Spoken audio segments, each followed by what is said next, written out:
BJP जिससे जिससे डरती है वहां ये अपने 3 जमाई आगे कर देते हैं। पहला जमाई सीबीआई, दूसरा जमाई ईडी, तीसरा जमाई इनकम टैक्स। जब हम भारतीय जनता पार्टी के गठबंधन से अलग हुए, सभी दलों के नेताओं के बयान थे कि अब बिहार में छापेमारी हो। लेकिन जिन लोगों पर छापेमारी हो रही है, ये वो लोग हैं जो लालू जी का जो बिजनेस है, जो व्यापार है, उनके धन का प्रबंधन करने वाले लोग हैं। हम लोग डरने वाला में से नहीं है। आज पहली बार नहीं हो रहा छापेमारी। ये रेड भाजपा की है। ये संगठन अब भाजपा के मातहत काम करते हैं। इन संगठनों का दफ्तर चलता है भाजपा के स्क्रिप्ट से। जिस भ्रष्टाचार के आधार पर राष्ट्रीय जनता दल को छोड़ा था, वो सारे मुद्दे समाप्त हो गए। आरसीपी सिंह को आरसीपी शिंदे बनाना चाहते थे, वो नहीं बन पाए, तो अब ऑपरेशन कीचड़ शुरू हो गया।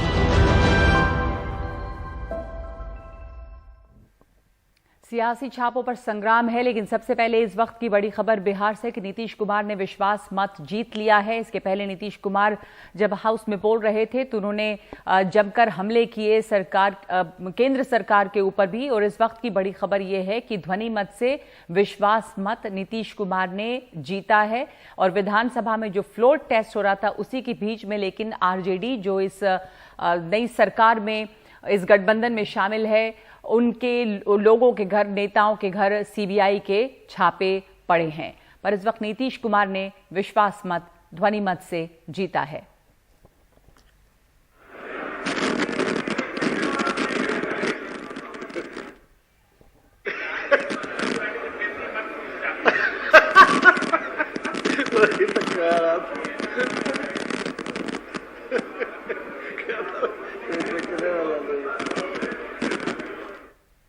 तो नीतीश कुमार ने फ्लोर टेस्ट जीत लिया है। और अब इस बीच में जो सीबीआई के छापे पड़े उस पर आते हैं। एक तरफ बिहार में फ्लोर टेस्ट हो रहा था, लेकिन दूसरी तरफ सीबीआई छापे पड़ने लगे आरजेडी के नेताओं के घरों पर। और लगातार जो ये छापे पड़ रहे हैं उसके ऊपर भी एक सियासी संग्राम छिड़ गया। ये जमीन के बदले नौकरी का मामला है, जिसमें 24 जगहों पर सीबीआई के छापे मारे जा रहे हैं।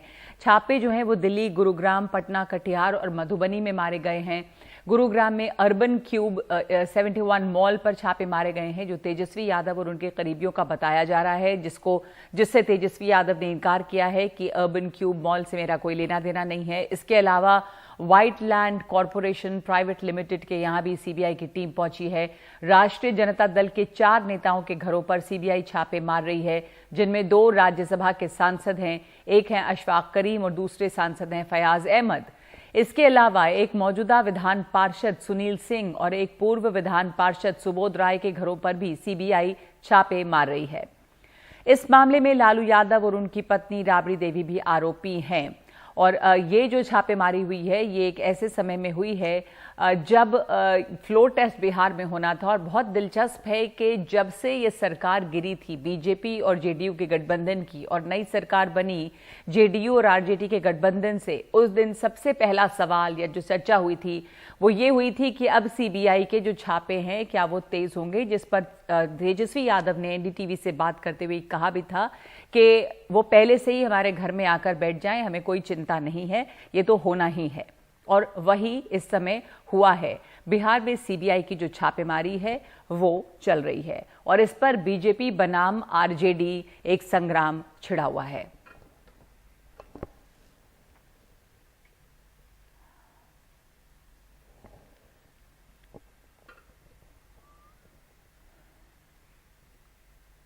तो हमारे साथ इस वक्त कुछ मेहमान मौजूद हैं। हमारे साथ सबसे पहले तो जुड़ रहे हैं पॉलिटिकल एडिटर द पायनियर के नवीन उपाध्याय। नवीन जी, जो ये छापेमारी हुई आज जिस दिन फ्लोर टेस्ट था, कोई आपको इसमें चौंकाने वाली बात लगी? एक्सपेक्टेड था ये? मेरे अनुसार एक्सपेक्टेड था। हर कोई एक्सपेक्ट कर रहा था इस बात को कि जिस तरीके से बिहार में सत्ता परिवर्तन हुए उसके बाद ये आरजेडी और जेडीयू के लोग बराबर ये चर्चा कर रहे थे कि उनको अप्रहेंशन था इस बात का कि सीबीआई और ईडी काफी एक्टिव हो जाएगी। और आज चूंकि फ्लोर टेस्ट था, आज का दिन अगर स्ट्रेटेजिकली देखिएगा तो काफी पॉलिटिकली तो आज का दिन, या वही मैं आपसे पूछना चाह रही हूँ कि क्या मकसद रहा आज के दिन ही छापेमारी की, जिसमें फ्लोर टेस्ट था? नीतीश कुमार जीते फ्लोर टेस्ट, लेकिन इससे क्या बाधा पहुंची? इससे बाधा नहीं पहुंची, लेकिन एक नैरेटिव क्रिएट होता है। अब फ्लोर टेस्ट हो रहा है, उसमें डिबेट चाहे और बाहर भी कि ये गवर्नमेंट जो विश्वास ले रही है असेंबली का, उस गवर्नमेंट में जो लोग पार्टिसिपेट कर रहे हैं वो दागी लोग हैं। और ये एग्जैक्टली अगर आप देखिएगा तो ये रिपीट है पिछली बार जो हुआ था। तो पिछली बार भी इसी तरह बीजेपी के द्वारा जब आरजेडी और नीतीश कुमार की सरकार एक साथ थी तो मैसिव ऑफेंसिव किया गया था करप्शन के अगेंस्ट में, जिसके बाद नीतीश कुमार फोर्स होना पड़ा था उस गठबंधन से बाहर होने का। तो एक प्रयास डेफिनेटली ये रहेगा। और ये आज के दिन में मेरा मानना है कि आज के दिन ये खत्म नहीं होने वाला है, ये काफी आने वाले दिनों में चलेगा ये बात। तो लगातार जी, आपको लग रहा है कि लगातार ये जो नया गठबंधन है वो इससे जूझता रहेगा, खास करके आरजेडी के नेताओं के ऊपर ये छापेमारी चलेगी? अब ऐसा नहीं है? डेफिनेटली ये मेरा मानना है कि ये काफी दिनों तक ये प्रकरण चलते रहेंगे ये। और लेकिन इसके कारण मेरा ये नहीं मानना कि राजनीतिक अस्थिरता इससे कोई नहीं होगी, ये मेरा मानना है। इसलिए क्योंकि इतनी लोगों के पास ब्रूट मेजोरिटी है और नीतीश कुमार के लिए भी शायद ये अब इम्पॉसिबल होगा कि वो इस अलायंस को तोड़कर और इस प्रेशर में आकर वो दूसरी साइड चले जाए। क्योंकि जब नीतीश कुमार इस अलायंस में आए हैं तो वो पूरी तरह से अवेयर थे कि किस तरह के केसेस हैं आरजेडी के नेताओं पर। तो अगर उन्होंने कोई पाला बदला है तो सोच समझ के किया होगा। इसलिए मेरा मानना है कि अब इस बार जो है पॉलिटिकल कोई इसका रामिफिकेशंस सत्ता परिवर्तन के रूप में नहीं दिखाई देगा। ये पॉलिटिकल लड़ाई है, कंट्री वाइड लोग लड़ रहे हैं जी। तो इसका, इस छापे से हुआ क्या आज, किस तरह का पॉलिटिकल सिग्निफिकेंस इसका था? आलोक जी, आपसे आपके पास आना चाहेंगे, आपने पानी पी लिया तो मैं आपसे पूछना चाहूंगी कि ये जो छापेमारी आज हुई, आज ही का दिन क्यों चुना गया? और वैसे ही सब कह रहे हैं कि कोई ताज्जुब की बात नहीं है ये जिस दिन सरकार गिरी और दूसरी सरकार बनी उस दिन से इंतजार में थे आरजेडी के नेता कि कब सीबीआई और ईडी आ जाए। आप बल्कि एनडीटीवी से बात करते हुए तेजस्वी यादव ने उसी दिन कह दिया था कि घर में आके आज बैठ जाए, हमारे में तो पता ही होना है। तो वही हुआ, पर आज के दिन का कुछ खास सिग्निफिकेंस, विश्वास मत तो जीता नीतीश कुमार ने। देखिए नगमा जी, चोर के दाढ़ी में तिनका, इन लोगों को मालूम था कि ये सब होने वाला है, क्योंकि इनके कारनामे सब काले हैं। और अब आप बताइए कि सीबीआई ने अर्बन क्यूब गुड़गांव में भी मॉल पे रेड किया है। तेजस्वी यादव को कहां से इतना पैसा आ गया कि गुड़गांव में मॉल बनाने चले गए? और land for scam, job for scam के बदले लालू यादव ने नौकरी दी, ये तो सर्वविदित है। 2004 से 2009 का मामला है ये। तो सब ये भी है कि इसमें छापेमारी पहले, अब आरजेडी के यहाँ छापेमारी, जब वो इस सरकार में नहीं थे उस समय ईडी सीबीआई ने कोई छापेमारी नहीं की इस मामले में। ये छापेमारी एक ऑनगोइंग प्रोसेस है। जब भी ईडी और सीबीआई को दस्तावेज हाथ लगते हैं, इन्वेस्टिगेशन के बाद पता लगता है कि now is the right time to raid, तब वो रेड करती है। ये कोइंसिडेंस है कि आज फ्लोर ऑफ द हाउस का भी टेस्ट हो रहा था जी। नवीन, इसमें तो कोई संशय ही नहीं था कि नीतीश कुमार जीतेंगे। उनके पास संख्या बल जरूरत से ज्यादा थी, तो there was nothing wrong in that. वो तो एक फॉरगॉन कंक्लूजन था कि उनको जितना ही जीतना है, एक फॉर्मेलिटी थी जो फ्लोर टेस्ट हो रहा था। लेकिन जो आज वहां पर रेड्स हुए हैं उसमें जहां तक मेरी जानकारी है, मैं अभी पुख्ता सबूत के ऊपर नहीं बोल रहा हूं, लेकिन मुझे अभी कुछ लोगों ने बताया है कि वहां AK-47 जैसे राइफल भी रिकवर हुए हैं। तो ये सब चीजें जब निकल के बाहर आ रही है, वो आप हेमंत सोरेन के वहां की बात कर रहे हैं शायद, वहां पर ये यहाँ पे बिहार में जो आरजेडी के नेताओं के घर में छापेमारी हुई है उसमें नहीं। पर आपने कहा कि ये समय की बात है और जब सूटेबल टाइम होता है, जब उनको दस्तावेज मिलते हैं तो वो छापेमारी करते हैं। ठीक है नवीन उपाध्याय जी, कोइंसिडेंस है ये, इत्तेफाक है? जब सीबीआई के पास दस्तावेज जितने थे वो अभी मिल गए, सारे नहीं मिल रहे थे कुछ दिन पहले तक। देखिए तथ्यों को अगर देखिएगा, दो चीज इंपॉर्टेंट है जिसमें एक चीज आपने भी पॉइंट आउट किया और जिसके कारण जेडीयू और आरजेडी के नेताओं का जो कहना है वो काफी इफेक्टिवली वो अपनी बात को रख पा रहे हैं। एक तो ये बात है कि 2004 और 2009 के बीच का एक केस है जी। तो अगर आप देखिएगा तो 17-18 साल के बाद अगर किसी तरह का इस तरह का रेड होता है। दूसरा ये केस तो रजिस्टर नवीन जी, क्या पहले इस मामले में नहीं हुए क्योंकि ऑनगोइंग प्रोसेस है? आलोक जी बता रहे हैं कि 2004 से 2009 के बीच का ये मामला है, पहले इनमें रेड्स हुए थे, क्या मामला है ये? फिर भी 16-17 साल के बाद किसी तरह का अगर रेड होता है और इसमें केस रजिस्टर किया गया है मई में, जनरली क्या होता है कि जब केस रजिस्टर किया जाता है उसी के आसपास ये सब रेड्स होते हैं, तो उसमें भी डिले हुआ है। तो डेफिनेटली हम इसके बारे में, चूंकि आई डोंट नो कि सीबीआई के पास क्या है, लेकिन डेफिनेटली जो लोग अफेक्टेड हैं उनको एक बहुत स्ट्रांग नैरेटिव बनाने का पॉइंट मिलता है कि 16-17 साल के बाद अगर कोई रेड किए जा रहे हैं और जिस माहौल में किए जा रहे हैं, जो उसका टाइमिंग है, तो उसमें डेफिनेटली जो है सीबीआई को काफी एक्सप्लेन करने की जरूरत पड़ सकती है कि क्यों ये टाइमिंग क्यों चुना गया आज का दिन जबकि फ्लोर टेस्ट है। तो नेचुरली और ये भी एक्सप्लेन करने की जरूरत चाहिए। I think we should know कि 16-17 साल के बाद काफी ऐसे केसेस पेंडिंग होंगे, अगर आप देखिएगा जिसमें न कुछ नहीं हुआ है। तो एक बहुत वैलिड पॉइंट है कि 16-17 साल के बाद जो तेजस्वी यादव तो उस समय बहुत छोटे होंगे। जी, आप आलोक जी आप जवाब देना चाहेंगे? हाँ बोलिए। नगमा जी, ये इस देश की त्रासदी है कि त्वरित कार्रवाई किसी भी केस में नहीं हो सकती है। आप किसी का आज मर्डर कर दीजिए और आपको 17 साल के बाद फांसी की सजा सुनाई जाएगी। ये हमारी त्रासदी है। Process is ongoing and very delayed process, और तरह तरह के सूत्रों से इकट्ठा करना पड़ता है इंफॉर्मेशन। तो ये ऑनगोइंग प्रोसेस चल रहा है। लालू यादव को भी सजा मिलने में कितना टाइम लगा, उसी तरीके से तेजस्वी यादव पर भी आईआरसीटीसी केस में वो सीबीआई के बेल पे है, और जब वो बेल से अभी बेल पे चल रहे हैं उस पर भी इंक्वायरी होगी। अगर उसमें पुख्ता सबूत पाए गए तो he also will go behind bars. उसी तरीके से लैंड फॉर जॉब के केस में जो अभी चल रहा है मामला, 1000 स्क्वायर फीट सिर्फ पटना में इन्होंने प्राइम लैंड अपने नाम पर करवाया है। 1 लाख स्क्वायर फीट। तो ये सारी तहकीकात निकालने में करने में टाइम लगता है। तो you have to give time, but दूध का दूध और पानी का पानी साफ हो जाएगा आने वाले समय में। और जो भी इसमें लिप्त पाए जाएंगे, लालू यादव एंड कंपनी या तेजस्वी यादव एंड कंपनी के लोग, they will be all B book under the law. कोई बख्शा नहीं जाएगा, इसका आप बिल्कुल। लेकिन ये लोग इस तरीके की बातें कर रहे हैं। कोई कह रहा है कि मुझे 5 करोड़ का ऑफर दे दिया। आरजेडी के नेता भी अब कहने लगे कि हम लोगों को भी किसी ने ऑफर दे दिया। अरे भाई, ऑफर दिया तो कोई सबूत तो दिखाओ। सीधे मुंह से कह देने से कि मैंने 10 करोड़ का ऑफर दे दिया, 5 करोड़ का ऑफर दे दिया, 20 करोड़ का ऑफर दे दिया, ऐसे थोड़ी बात बनेगी। ठीक है, give some concrete proof and why don't you take us to court on the basis of the concrete proof. अगर आपके पास कोई पुख्ता सबूत है तो आप हमको कोर्ट में ले जाइए, वहां वो सबूत पेश कीजिए, हमको सजा दिलवाइए। लेकिन मात्र कह देने से आप लोगों ने जितना भी भारत का धन, राज्य का धन लूटा है, उसका पाई का हिसाब नरेंद्र मोदी के राजकाल में आपको देना पड़ेगा, और हम इसको निकाल के ही दम लेंगे। इस बात को आप निश्चित तौर पे जानिए।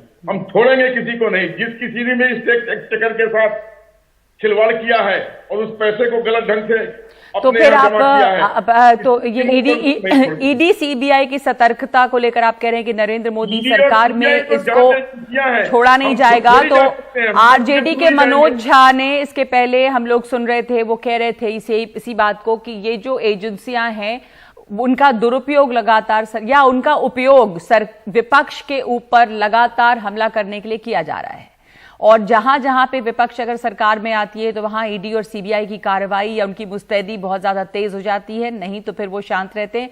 बल्कि उन्होंने तो ये भी कहा कि संगठन की तरह काम कर रहे हैं ये। जी बोलिए। जी, हमारे यहाँ कोई गलत करता है तो हम उसको थोड़ी बकसते हैं। आपने टी राजा के केस में देखा हैदराबाद में, जब उसने धर्म विशेष के खिलाफ कुछ ऐसी बात कही जो हमारे गले नहीं उतरी, हमने त्वरित कार्रवाई करके उसको पार्टी से एक्सपेल किया है और उसको एक नोटिस दिया है 3 तारीख तक जवाब देने का, 2 तारीख तक, कि अगर आपने उसका सही जवाब नहीं दिया तो क्यों ना आपको पार्टी से निकाल दिया जाए। हम लोग वही केस हमने थोड़ी देर से ही सही, लेकिन नुपुर शर्मा वाले केस में भी किया। और कोई भी ऐसा आदमी जो हमारी पार्टी का होगा, अगर वो भी गलत करेगा तो हम उसको नहीं बख्शेंगे। लेकिन चूंकि हम विश्व की सबसे बड़ी पार्टी हो गए हैं, कुछ लोग नवीन जी बातें इधर उधर कर देते हैं, फिर वही नेता, उनका कोई हम जी नवीन जी बहुत ही इंसाफ पसंद पार्टी है बीजेपी और सरकार, और इनके ऊपर जहां जो कोई गलत कर रहा है उसके ऊपर कार्रवाई ये कर रहे हैं। आप इस चीज को कैसे देखते हैं? मतलब जहां पर जो गलत हो रहा है, अगर बीजेपी का कोई गलत कर रहा है तो वहां पे कार्रवाई हो रही है, ऐसा मानना है आलोक वत्स का। उन्होंने तमाम मिसालें दी। अभी जो ये कार्रवाई हुई है, मानना मेरा नहीं है, ऐसा हमने करके दिखाया है। अच्छा ठीक है। नवीन उपाध्याय, आपका कोई आपकी प्रतिक्रिया है इस बात को सुनकर? और दूसरी मैं आपसे ये भी समझना चाह रही थी, आप वरिष्ठ पत्रकार हैं, आपने फॉलो किया है इन मामलों को और बिहार की राजनीति को। ये जो मामला है रेलवे भर्ती से जुड़ा हुआ मामला 2004 से 2009 के बीच का है ये, तब लालू यादव रेल मंत्री थे।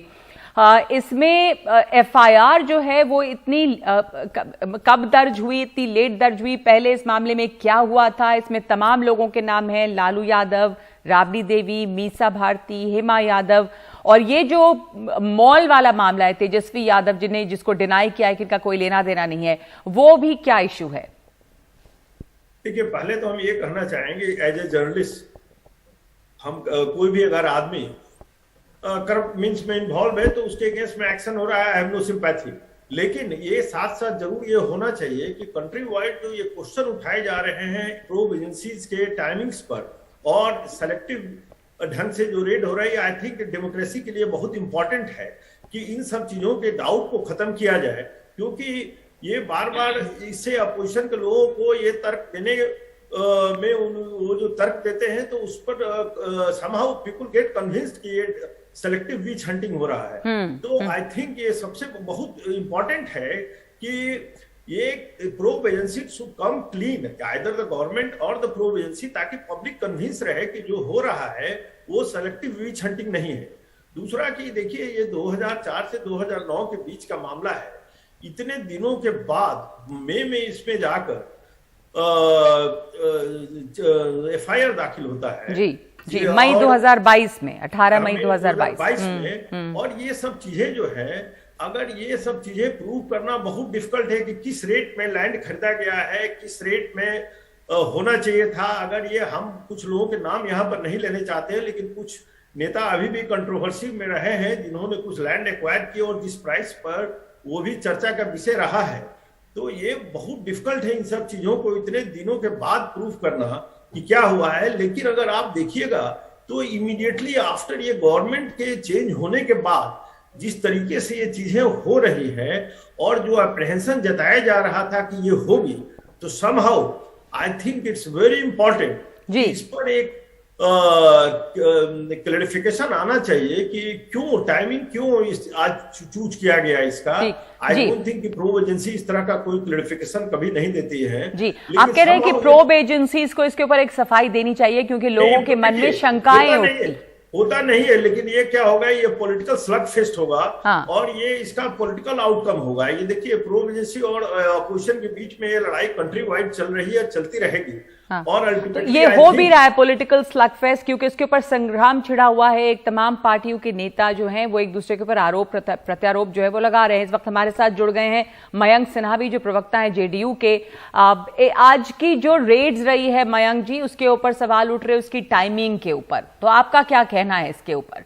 आज की जो टाइमिंग थी वो इत्तेफाक है, कोइंसिडेंस है कि आज फ्लोर टेस्ट था और आज ही सीबीआई की रेड होने लगी? बिहार आरजेडी के खास करके जुड़े हुए नेताओं से, वैसे आलोक वत्स बीजेपी से, यहाँ पर उनका कहना है कि ये सीबीआई को ऐसा लगा जब तथ्य मिले तो उन्होंने रेड किया और ये भ्रष्टाचार का मामला है तो इसके ऊपर रेड तो होनी ही है। देखिए, बीजेपी ऐसी पार्टी है कि वो कब कहाँ डिसाइड करती है कि सीबीआई का रेड कराए। कर्नाटका में इतना बड़ा स्कैम हो रहा है, वहां सीबीआई की रेड नहीं।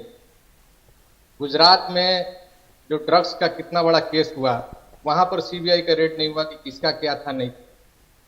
तो बिहार को इन्होंने टारगेट किया हुआ इसलिए कि ऑपरेशन लोटस जो था वो कामयाब नहीं हो पाया। और आप देखिए कि आज एक बहुत अच्छा दिन था बिहार में, जो महागठबंधन की सरकार बनी उनको अपना बहुमत साबित करना, और इन्होंने बहुमत के खिलाफ जाकर जो महागठबंधन की सरकार थी जिसको जनता ने चुनने का काम किया है, वोट देकर उसके खिलाफ इन्होंने कॉन्स्पिरेसी करके बिहार में सीबीआई, ईडी और आईटी का प्रयोग करने का काम किया है। आपको इसके पीछे एक बड़ी साजिश जो है बीजेपी की, क्योंकि बीजेपी यही चाहती है कि जहां से हम सत्ता से जाएं वहां पर ईडी, सीबीआई और आईटी का प्रयोग करके लोगों को धमकाने का काम करें, चुनी हुई सरकार को गिराने का काम। एक सेकंड के लिए आपको मैं रोक सकती हूं मयंक जी, क्योंकि सुनवाना चाहते हैं जनता को। तेजस्वी यादव भी इस समय अपनी प्रतिक्रिया दे रहे हैं, एक बार सुन लेते हैं क्या कह रहे हैं वो।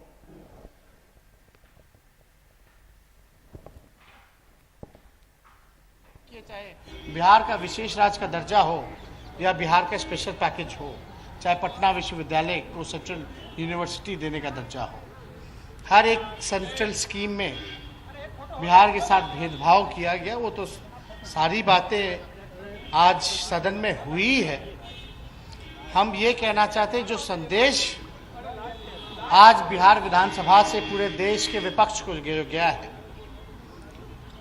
जो अमन चैन चाहते हैं, उन सबको एक उम्मीद जगी है, एक विश्वास पैदा हुआ है। और ये संदेश साफ है कि जो डरेगा वो मरेगा और जो लड़ेगा वो जीतेगा। और हम सब लोग समाजवादी विचारधारा के लोग, ये हमारी पुरखों की विरासत हमसे कोई नहीं छीन सकता। ये साबित हो गया। भय असल में 2024 का है। जो 40 में 40 एनडीए के खाते में था, आप समझ जाइए आने वाले समय में 24 का चुनाव में 40 में 40 हम जीतेंगे। और जिस प्रकार से बीजेपी के लोग तो आज वोटिंग से भाग गए,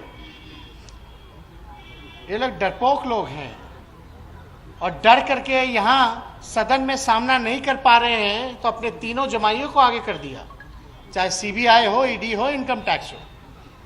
और कुछ गोदी मीडिया एक सुबह से एक न्यूज चलाया जा रहा था और बीजेपी और आरएसएस और तमाम इनके जमाई द्वारा एक भ्रम लोगों के मन में पैदा किया जा रहा था कि कहीं जो ट्रस्ट वोट है उसको प्रभावित करो और कहीं ना कहीं से तेजस्वी के इमेज को, आरजेडी के परसेप्शन को बर्बाद करो। एक कंपनी का नाम लिया जा रहा था, जो कंपनी साफ तौर पे हमने उसका नाम लिया है अर्बन क्यूब्स मॉल है। और ये मॉल जो है ये प्रोजेक्ट का नाम है। हमने पता करवाया ये कि भाई ना मेरा लेना देना, ये कहां से कौन मेरा मॉल भी बना दिया और छापे भी पड़वा रहे हैं। तो भाई हम पता कि भाई क्या है। तो आलोक वत्स बीजेपी समर्थक यहाँ पे हैं। और आलोक वत्स जी, आप तेजस्वी यादव को सुन रहे थे, आप बताएंगे, वो कह रहे हैं कि ये जो अर्बन क्यूब मॉल है उनके बारे में कोई जानकारी नहीं, तो वो पता करा रहे हैं, उनका नाम इससे जुड़ा हुआ है, कौन सा मॉल है, उनके नाम पर भी कर दिया गया और छापे भी पड़ रहे हैं। दूसरा ये कि लोग बीजेपी के आज वहां से निकल गए, वोटिंग में भी शामिल नहीं हुए और तीनों जांच एजेंसियों का इस्तेमाल करके छापे डलवाए जा रहे हैं। जैसा पहले भी मयंक जी ने कहा कि टारगेट किया गया बिहार को, क्योंकि यहाँ आप सरकार में नहीं है। आलोक वत्स, देखिए नगमा जी, कोई टारगेट वाली बात नहीं है। अगर अर्बन क्यूब जो गुड़गांव में जो मॉल है, अगर वो तेजस्वी यादव का नहीं है तो let matter be investigated. Investigation में सब कुछ खुल के सामने आ जाएगा कि वो मॉल है किसका, उसमें पैसे कहां से लगे हैं। इसमें तो कोई दो मत नहीं है कि लालू यादव के फैमिली ने बेतहाशा बिहार को लूटा है। आज अगर लालू यादव इतने ही पाक साफ होते तो वो सजा क्यों काट रहे होते, जेल क्यों जाते। तो जब उन्होंने अपने और अपने रिश्तेदारों के नाम पे जो ये एक, अभी मैं आपको बता रहा था कि पर इस छापे की टाइमिंग पर सवाल है कि छापे जो है वो अभी किए जा रहे हैं, ये बिहार को टारगेट करने की बात है, क्योंकि आप वहां सरकार में नहीं है। नहीं, टाइमिंग मैंने आपको पहले भी कहा, मैं फिर कह रहा हूं, timing is a matter of. अच्छा, इन्वेस्टिगेशन तो पहले से चल रहा है, ठीक है, और जब उसकी कार्रवाई होने को होती है तब होती है।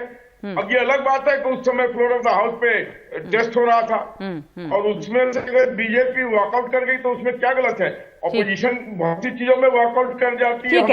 ठीक है, आप कह रहे हैं कि ये एक सिर्फ कोइंसिडेंस है। धन्यवाद आपका इस बातचीत में शामिल होने के लिए। जैसा नवीन जी ने कहा इसके पहले कि लेकिन लोगों के मन में ये सवाल है और ये एक आम परसेप्शन अब ये एक बन रहा है कि जहां पर भी बीजेपी सत्ता में नहीं है, वहां जहां पे विपक्ष की सरकार है, वहां पर सीबीआई, ईडी और इनकम टैक्स का इस्तेमाल जो है वो विपक्षियों को पर शिकंजा कसने के लिए किया जा रहा है। एक इस तरह की धारणा बन रही है। धन्यवाद आप तमाम लोगों का इस चर्चा में शामिल होने के लिए। 5 की बात में एक ब्रेक ले रहे हैं और आगे आप विधायकों को क्या 20 करोड़ का ऑफर मिला, ब्रेक के बाद। आम आदमी पार्टी और बीजेपी के बीच आरोप प्रत्यारोप का दौर चल रहा है। आप के 4 विधायकों का ये दावा है कि उन्हें बीजेपी में शामिल होने के लिए 20 करोड़ रुपए का ऑफर मिला था। साथ में दूसरे विधायक लाने पर 25 करोड़ का ऑफर था। आप विधायक सोमनाथ भारती, संजीव झा, कुलदीप कुमार और अजय दत्त ने यह दावा किया है। सोमनाथ भारती ने कहा कि बीजेपी के नेता ने उनसे कहा कि साथ आ जाओ, नहीं तो मनीष सिसोदिया जैसी दुर्गति करेंगे। वहीं आप विधायक कुलदीप कुमार ने कहा कि पश्चिमी दिल्ली के बीजेपी के एक बड़े नेता ने उन्हें 20 करोड़ का ऑफर दिया, नहीं मानने पर सीबीआई और ईडी की कार्रवाई की धमकी दी।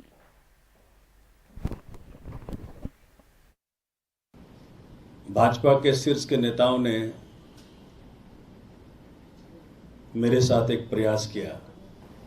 कहते हैं कि 20 करोड़ रुपया आपके लिए तैयार है, जिस वक्त चाहोगे राजी हो जाओगे, पहुंच जाएगा। तो और विधायकों को अगर लेकर के आओगे तो आपका रेट 25 का और बाकियों को 20 का। उन्होंने मुझे कहा कि भाई साहब अब आम आदमी पार्टी का कोई भविष्य नहीं है, अगर आप आम आदमी पार्टी छोड़ते हैं तो आपको 20 करोड़ रुपए दिए जाएंगे। और बिल्कुल जैसा सोमनाथ भाई ने कहा कि चूंकि आप पुराने विधायक हैं, आपके रिश्ते बाकी विधायक से अच्छे हैं, तो अगर आप बाकी विधायक को तोड़ के लाते हैं तो आपको 25 करोड़ रुपए दिए जाएंगे।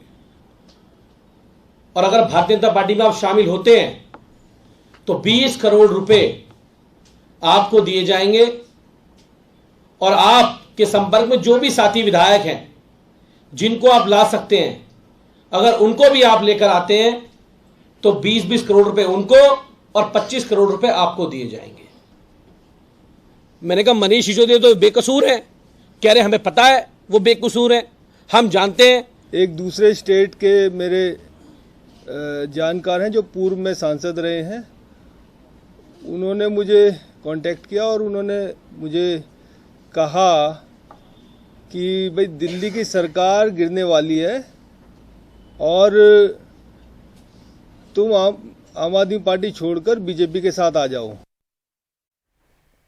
दिल्ली सरकार की नई शराब नीति से जुड़े घोटाले को लेकर बीजेपी और आम आदमी पार्टी के बीच जुबानी जंग चल रही है, जहां आम आदमी पार्टी बीजेपी पर ऑपरेशन लोटस के जरिए केजरीवाल सरकार को गिराने की कोशिश के आरोप लगा रही है। वहीं बीजेपी का कहना है कि आम आदमी पार्टी घोटाले से जुड़े सवालों के जवाब न देकर इधर उधर की बातें करके लोगों को गुमराह करने में लगी है।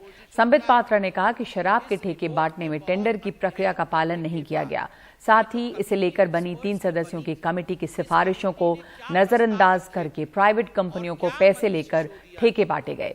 बीजेपी प्रवक्ता ने कहा कि जिसने भी मोटा पैसा दिया उसे ठेके मिले, क्योंकि पंजाब का चुनाव लड़ने के लिए पैसों की जरूरत थी। मनीष जी, क्या ये हकीकत नहीं है कि जब दिल्ली एक्साइज पॉलिसी आप लेकर आए थे उससे पहले एक कमेटी गठित की गई थी, कमेटी ने एक रिपोर्ट सबमिट किया था और यह कमेटी में 3 सदस्य थे।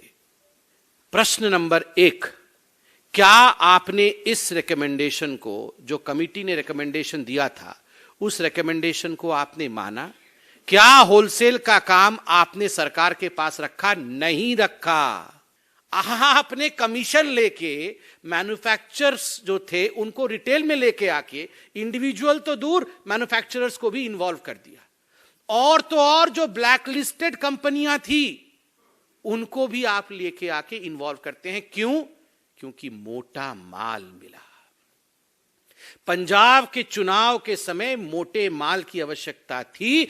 जिसने मोटा माल दिया, इस रिपोर्ट को दरकिनार करके मोटा माल जेब में और वेंड्स अर्थात जो दुकानें होती हैं, जो शराब की दुकानें होती हैं, वो कार्टेल के पास।